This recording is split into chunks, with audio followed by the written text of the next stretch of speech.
สมพงษ์มอหมดแล้ว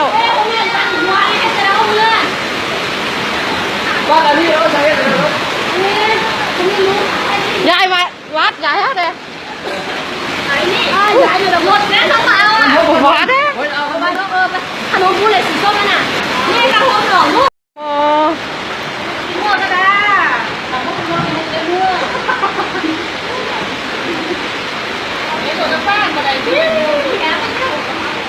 น้ำสมพงษ์มอหมดแล้ว เดี๋ยวมันยันมันแห้งยังบนนั้นไม่แห้งยันมันลงได้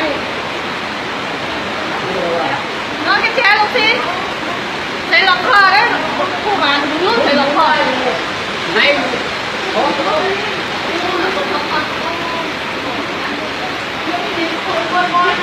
อเปิดพิษสวิตดังพิษรอบแรกบ่หัวขอพิษสวิต